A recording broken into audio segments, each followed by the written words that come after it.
All right, we're slowly making our way through the week. It's Thursday now, heading to work again. It seems to be a good time to do the, It seems to be a good time to do these things because, you know, when I'm at home, it's just kind of like all about Charlie.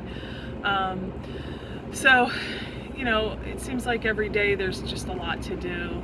I haven't folded my laundry and put it away in a couple of weeks, which I guess I'm ahead of some people. They're like, oh, but you've done your laundry, you just haven't folded it. Good for you. Yes, I have done my laundry.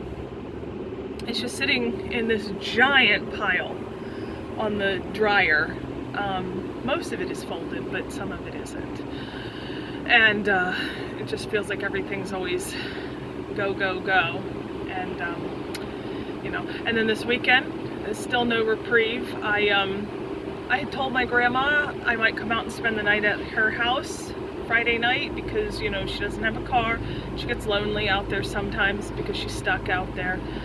Saturday morning, I'm taking Charlie to his real swim lessons. And then I need to immediately leave swim lessons and go 2 towns over to the MVA to prove that I'm an American, because there's that thing going on where everybody has to have a real ID now or something. So I got to take a bunch of paperwork proving I'm an existing human being and that I belong here. You know, I'm not going to get into the politics. I could say other stuff, but it's not worth it. I'm not going to get into my political leanings and stuff like that. I tend to be a libertarian. That's all I'll say, and I will move on. After I do that, I will come home and there'll be some stuff to do Saturday afternoon, and then I have to get up Sunday and go back to that town, 2 towns over, because that's when we go to church. And somewhere in the middle of all of this, I may want to try to give my grandmother a ride to and from my aunt and uncle's house, where she sometimes goes and spends the night, so she doesn't have to be alone all the time. I have offered to move out there to be with her, but I think it would work out, but you know, my mother and my sister are here in town as well, and they take care of Charlie, and you know, the whole situation with him, nursing him and stuff like that. It's easier to just kind of be able to do what I need to do and just go straight to work in the morning. So it would be a problem to come in from being out in the country, but I would be willing to do it for my grandma. And then so I guess that's just kind of mom life, is feeling like you can never really catch up. Though I'm gonna get my taxes done tonight, and I was still claiming one all of last year, and I still haven't actually changed it. So I'm expecting to get some money back, which is good, because I had some medical loans that I had taken out, and I think the taxes are going to knock them out, and that's really beautiful.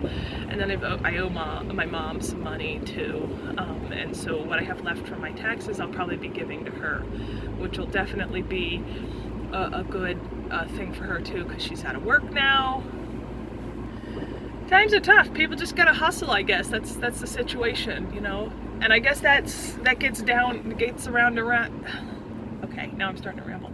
That gets into, you know, why I leave Charlie and do what I do, go to work.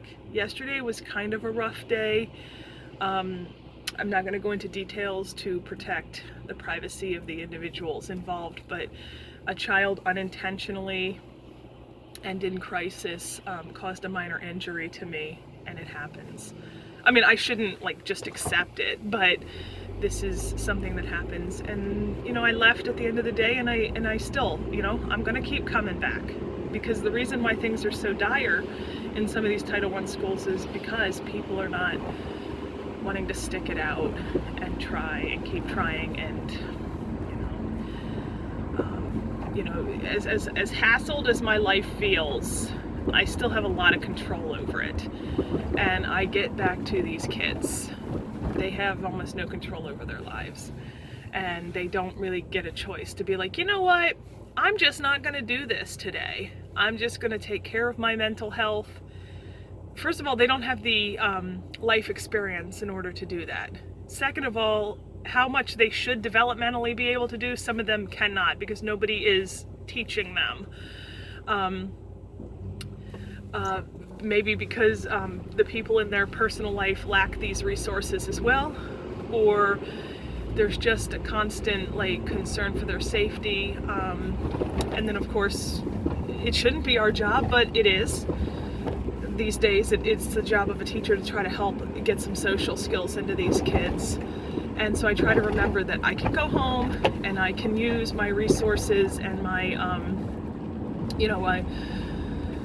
my little bag of tricks that were taught to me, but on how to be a successful human being. And I can go home and I can, I have money, a little bit of money, not a lot, but a little bit of money to get stuff that I need, like maybe some tea to sit there and relax.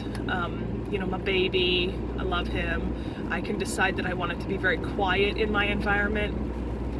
So I guess when you get stressed out, how much control you feel like you have over your circumstances determines how you're going to handle the situation. So as much as I'm feeling like I'm running around all the time, and Thursday, or as I like to call it, day 4 of the hostage situation, I have to remember it's actually not a hostage situation. I get up and I choose to go to work. Now, if I just decided not to go to work repeatedly, that would also, then I wouldn't have a job. I choose to have a job. So here I am on my way to work so that I can make the little money I can make, so that I can pay my bills, so that I can have resources to try to take care of the people in my family and my life. And there you have it. All right, I'm going to be heading out to the school now. I'll catch you next time.